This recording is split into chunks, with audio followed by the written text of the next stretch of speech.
В эфире телеканалов «Якутия-24» НВК «Саха» мы подводим итоги уходящего месяца вместе с главой Республики Саха-Якутия Айсеном Николаевым. Айсен Сергеевич, здравствуйте. Здравствуйте. Июль – время, когда можно подводить промежуточные итоги работы за первую половину текущего года. Вы провели совещание о ходе исполнения членами правительства персональных поручений на текущий год. Как оцениваете проделанную работу? Вы знаете, конечно же, сегодня мы можем уже о определенных итогах первого полугодия говорить. Видно, как работает правительство в этом направлении, какие есть успехи, какие есть недостатки.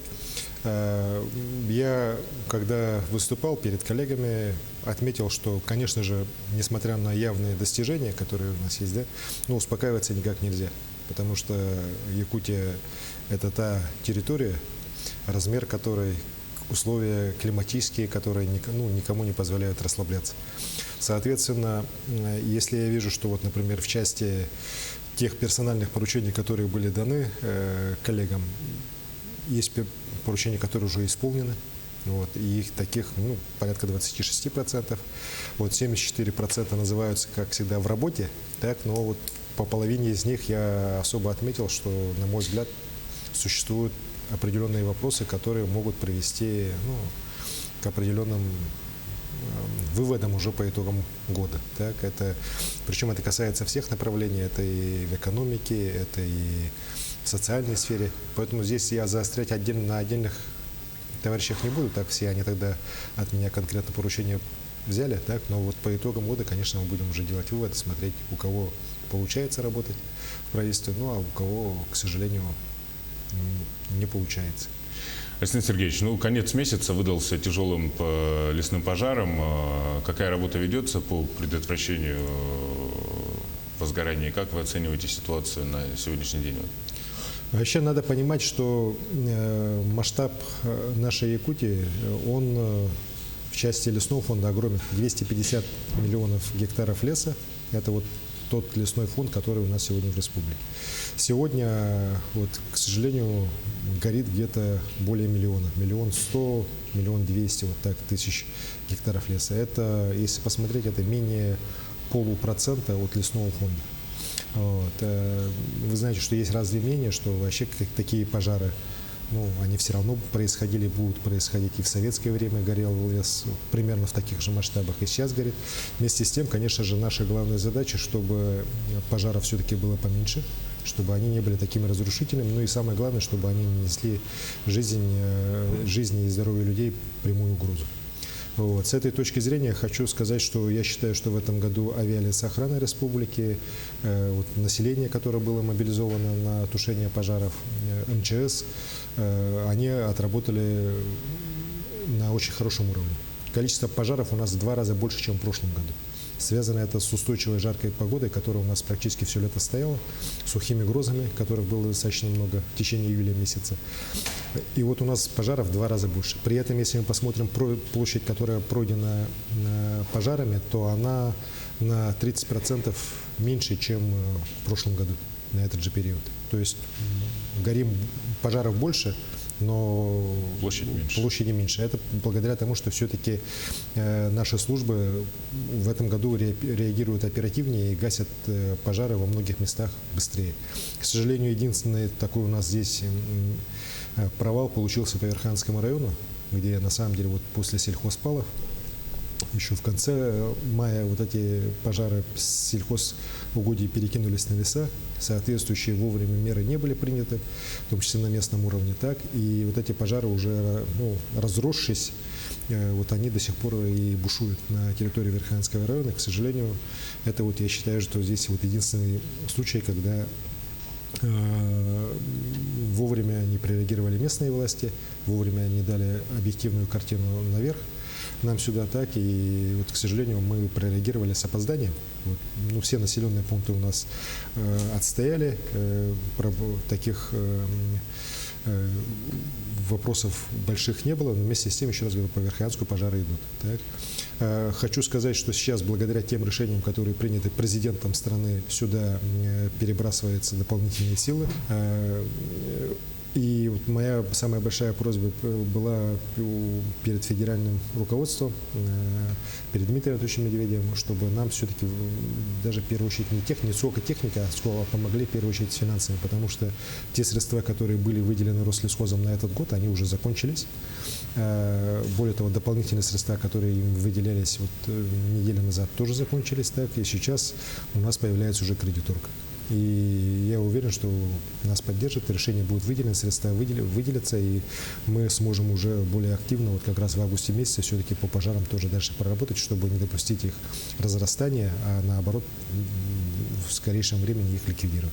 Вот если говорить о причинах, ну, понятно, Верхоянский район это сельхозпал, это человеческий фактор, а в остальном, я правильно понимаю, это природное явление, сухие грозы? Ну, вот многие считают, что сухие грозы это какая, знаете, да ну, что такое, нам где-то гром прогремел, что там может быть. Не видели просто. Да, не видели, не слышали, да.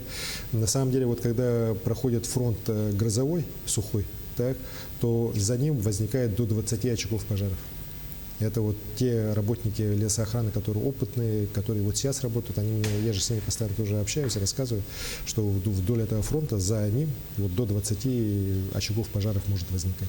И они возникают. К сожалению, это факт. И вот у нас июль был абсолютно без дождей, практически без дождей. Так, и вот как раз в ходе вот этих гроз, которые происходят, у нас много пожаров возникает. Вот, ну, даже если подумать, ну, откуда может пожар возникнуть там в нескольких сотнях километров от ближайшего населенного пункта, где никаких дорог, никаких людей, там, никаких там, вот сейчас говорят, это, наверное, геологи, тогда какие там геологи, там вообще никого. В природе, вообще там десятки лет, наверное, людей-то не было, так, где эти пожары возникают. А тушить их очень сложно, потому что туда, во-первых, долететь само по себе, это вертолет, пока туда долетит, обратно или хватает на заправку, да. А с другой стороны, мы же понимаем, что бросать на пожар там в 1000 гектар людей без всякой техники и так далее, да, это на самом деле просто преступно. Вот, а технику туда как доставить? Это нужно туда, там на самом деле здесь держать вот вертолеты типа Ми-26, которых здесь на Дальнем Востоке-то раз-два и обчелся. Вот, поэтому это на самом деле сопряжено с очень большими техническими трудностями. Но вот еще раз хочу сказать, что 30% пожаров, которых потушены в этом году, здесь у нас в республике, нашими силами, это пожары, которые в так называемой зоне контроля, которые мы теоретически не должны тушить. Но мы их тушим, потому что понимаем, что они, когда разрастутся, они будут представлять угрозу вообще, здоровью людей. Так? И, соответственно, мы их тушим. И вот 30% пожаров, потушенных на территории Якутии, это те пожары, которые в зоне контроля, которые мы не должны были тушить, но мы их тушим и будем тушить. Хорошо. Давайте перейдем к вопросам реализации национальных проектов. По каким сферам вам необходимо, то есть по каким сферам вы видите, может быть, положительные, а может быть, где-то не хватает положительных показателей, где сейчас необходимо поднажать, чтобы к концу года можно было говорить о изменениях в жизни якутян? Понятно, что изменения положительные тоже должны быть. Безусловно, на мой взгляд, самыми такими, знаете, явными, да, проектами, которые будут менять жизнь людей, это два проекта. Это проект по безопасным качественным дорогам и проект по переселению людей из аварийного жилья. Вот. Два этих проекта я держу на личном контроле. По безопасным качественным дорогам в части региональных дорог работы все идут в норме. Мы никаких проблем не видим и уверены, что все будет выполнено в сроки качественно. По городу Якутску, чтобы мне не докладывали дорожники, так все-таки у меня тревога есть. И сам достаточно часто заезжаю, проверяю, да, все-таки темпы работы, они у меня вызывают беспокойство. Поздно начали, правильно? Поздно начали, сейчас работают как-то не очень быстро, да. Такое чувство, что некоторые считают, что вот у нас сухая погода будет стоять вечно, так, а дожди-то вот они пришли. Вот, и как дожди эти могут идти, мы сами тоже знаем, там неделями, так, и какие тогда работы будут проводиться, и как тогда будут класть асфальт тот же, да. А ведь с самого начала было ясно, что по большим трассам, таким как, например, там Петра Алексеева, прокладка асфальта, она же не будет просто там асфальтирование, это же будет еще и перенос сетей, и ремонт сетей. Вот те же газовые сети мы обязательно должны сейчас в ходе этой работы полностью менять. Иначе будет, как всегда обычно, когда у нас, это же такая шутка, да, злая, так, но, к сожалению, имеет место быть, когда асфальт ложат, а через год приходят газовики и все ее там рушат, так, потому что нужно менять трубу. Вот. И поэтому, город мы контролируем. Мы с Аданой Владимировной Аксентьевой на постоянной связи в этой части, так, а она тоже контролирует. Мы надеемся все-таки, что общими усилиями достигнем здесь хорошего результата. По аварийному жилью вначале, конечно, все шло очень сложно, очень туго, я бы сказал, да, но вот после таких моих внушений главам муниципальных районов, здесь нашим службам тоже строительным, сейчас все подтянулись, и я сейчас вижу, что реально вот работа уже пошла, есть хорошие результаты, мы видим, что планы этого года мы выполним. Вот, по переселению. Вместе с тем, конечно, вот та проблема, которая была, она еще не решена, и Минстрой мне окончательных таких хороших, ну, по крайней мере, предложений не дал, все-таки что нам делать по арктическим районам. Потому что там, на самом деле, к сожалению, после развала Советского Союза не то что жилья, там объектов-то в некоторых местах никогда не строилось, да? Поэтому строительные компании отсутствуют. Туда заводить подрядчиков из Якутска тоже дорого. Во-первых, дорого, и подрядчики сами нет. У нас же везде конкурсы, а подрядчики просто не изъявляют желания участвовать в конкурсах, которые мы должны будем проводить в следующем году. Единственное, здесь приятное исключение – это Верхнеколымский район, который, ну, у которого, во-первых, вот это строительные силы, мощности сохранились, и они сейчас сами строят. Так? Ну и, конечно, я дал поручение, что, несмотря на то, что была договоренность, что в 2019 году мы по стройкам в Арктике не начинаем работу, то именно по Верхнеколымскому району мы будем начинать работу. Потому что я вижу, что там есть желание и местных властей, желание местных компаний работать, строить и решать проблему. А в Зырянке у нас такой, знаете, ну, для Арктики самый большой объем аварийного жилья, который мы должны расселить. Ну, вот вы отметили свои поездки о том, что лично осматриваете и дороги, и ход, ну, реализацию программы переселения из ветхого и аварийного жилья. Но также вы посетили Верхневилюйский район, где осмотрели водозабор. Ну, все мы прекрасно знаем, что проблема чистой питьевой воды для вилюйской группы улусов, ну, достаточно острой остается. Как работа ведется и будет вестись в этом направлении? Конечно, вот после прошлогодних событий конца августа, когда вот из-за прорыва дамб на Иреляхе у нас река Вилюй была загрязнена вот этими глинистыми стоками, так, песчаными стоками с Иреляха. И мы тогда поняли, что на самом деле, конечно же, всей этой территории, которая давно уже требовалось на самом деле такие решения, необходимо найти новые современные способы обеспечения населения питьевой водой. Здесь за последний год проведена большая работа со стороны Министерства жилищно-коммунального хозяйства и энергетики республики. Дмитрий Ильич Садовников неоднократно сам туда выезжал на места. И сегодня уже строительство таких водоочистных сооружений активно ведется. Я считаю, что хорошие технические решения найдены, современные. Там основное оборудование японское. Вот, ну, монтаж и так далее, вот контейнеры и так далее производят уже новосибирские компании. Хороший проект, и уже первые объекты по как раз обеспечению населения чистой водой, они уже вступят в строй уже с сентября месяца. В сентябре и в октябре мы, если не ошибаюсь, 12 или 14 уже таких населенных пунктов должны будем уже запуститься. Вот, сейчас работы везде идут. Вот. Здесь хочу подчеркнуть, что акционерная компания «Алроса» свои обязательства выполнила. 150 миллионов рублей опережающие они нам отправили для решения этих задач этого года через целевой фонд будущего поколения. И там средства пошли не только на, скажем так, вот, строительство вот этих водоочистных сооружений, а они пошли также и на приобретение специальной техники для наших муниципальных образований. Поэтому эта работа у нас на постоянном контроле, программа здесь работает, и уверен, что население вот как раз населенных пунктов, расположенных непосредственно рядом с Вилюем, так, изменение качества питьевой воды почувствуют уже в ближайшие месяцы. Ну, то есть компания с себя ответственность не снимает, и все те договоренности, которые были за последний год достигнуты, реализация идет полным ходом? Безусловно, никаких отклонений мы не видим. видим и уверен, что так и будет дальше. Александр Сергеевич, в июле прошел первый фестиваль молодежи Якутии «Табыс», который вы лично посетили. Сейчас активно идет подготовка к деловой игре «Министр», которая, кстати, в этом году проходит в новых формах. Да? Расскажите об этих проектах и что вы еще приготовили для молодых и перспективных. Вот молодежный фестиваль «Табыс» мне очень понравился. Там реально это новый формат, который пришел на смену молодежному ЭСЭХу, который был раньше. Ну, я считаю, что ЭСЭХ дело хорошее, так, но все-таки ЭСЭХ это ЭСЭХ, а вот молодежный фестиваль это совсем другое. Во время него вот, я видел и разные соревнования, разные конкурсы, разные пути решения тех или иных задач, о которых молодежь рассказывает друг другу, делится опытом, да.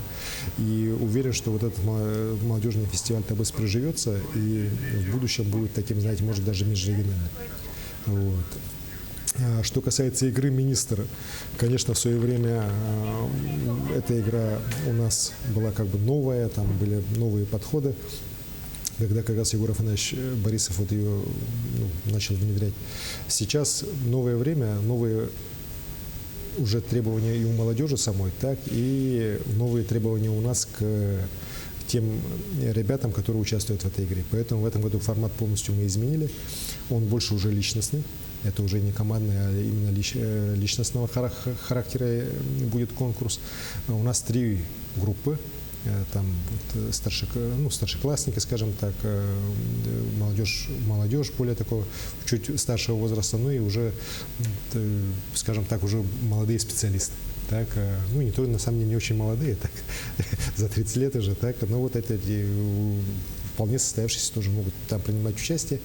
И смысл в том, чтобы они вот сначала будут и видеопрезентацию о себе делать, потом уже будут в конкурсе непосредственно участвовать, проекты будут решать вместе.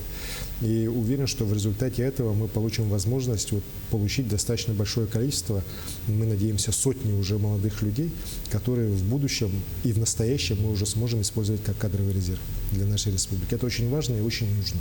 Вот тот пример, который у нас есть в стране, когда вот лидеры России игра, ну не игра, вот этот конкурс идет, он на самом деле показывает, что реально оттуда и приходят люди, которые обладают высокими компетенциями и способны в разных отраслях очень успешно работать. Нам это абсолютно необходимо, и недаром вот как раз главными призами мы сделали там, знаете, не велосипеды, не компьютеры, а возможность обучения. Обучение как за рубежом, так и здесь у нас в стране, в ведущих вузах страны. Уверен, что вот как раз молодежи это востребовано. Вот. Что касается, и вот если говорить о том, что нового, то у нас сейчас проект мы запускаем как раз кадры для Республики Саха-Якутия, такой проект. Мы его делаем на примере, точнее с учетом опыта Нижегородской области, которая первым такой проект запустила в стране. Мы с Глебом Никитиным, губернатором, встречались, проговорили, и они бесплатно нам как бы всю вот эту технологию отдали проведение. Мы ее здесь усовершенствовали под наши условия. И начинается уже внедрение этого проекта. Оно будет внедряться, исполнителями будет Высшая школа инновационного менеджмента нашей республики, совместно с ведущими институтами Российской Федерации. Первым проектом у них будет проект по проведению открытого конкурса, всероссийского конкурса по отбору должностей, на должности руководителей Государственного театра оперы и балета и Национального художественного музея. Я считаю, что это ведущие учреждения нашей культуры. Культуре мы должны уделять огромное внимание. Я вообще считаю, что без развития культуры, развитие человеческого капитала в республике, а значит и развитие республики вообще невозможно. К сожалению, у нас недопонимание этого есть. Даже вот в ведущих наших газетах пишут там культур, мультур и так далее, да. Это пишут те люди, которые ни якутскую культуру не уважают, ни вообще культуру в целом не понимают. Так, и не понимают роль культуры в развитии человека. И вот как раз я считаю, что мы здесь должны на самом деле не пытаться замкнуться в себе, в стенах вот нашей республики, а должны вот как раз по таким ведущим учреждениям культуры делать конкурсы открытые, чтобы Если есть возможность, пускай приезжают люди из Москвы, если хотят здесь жить, работать, если они талантливы, если они любят свое дело, если они способны нам показать, каким образом они сделают наш музей, например, ведущим музеем страны и мира, а наш театр оперы и балета там вернуть былую славу, то ради бога здесь не надо там закрываться от других и пытаться в своем болоте здесь и дальше сидеть. И вот конкурс этот будет в ближайшее время уже объявлен. Мы его проводим совместно с Агентством стратегических инициатив при президенте Российской Федерации. Они нас будут поддерживать в проведении этого конкурса. И уверен, что и в другие такие направления, которые для нас интересны, мы хотим проводить максимально открыто, с максимальным привлечением сил, здоровых сил со всей страны. И уверен, что и для нашей молодежи, и не только для молодежи, будет определенный стимул, потому что одно дело, еще раз говорю, когда мы здесь варимся в своем соку, а другое дело, когда мы выходим на уровень всей страны, конкурируем в хорошем смысле с представителями других регионов, чтобы доказать, что да, я могу управлять этим учреждением, да, я могу управлять этим предприятием, да, я могу управлять этим министерством. Уверен, что мы, когда этот проект начнет нормально набирать свои силы, мы на министерские некоторые должности будем искать людей через такие уже новые формы. Это веление времени, так, и еще раз говорю, уверен, что это позволит нам привлекать сюда людей активных, людей талантливых, ярких, способных многое дать нашей республике.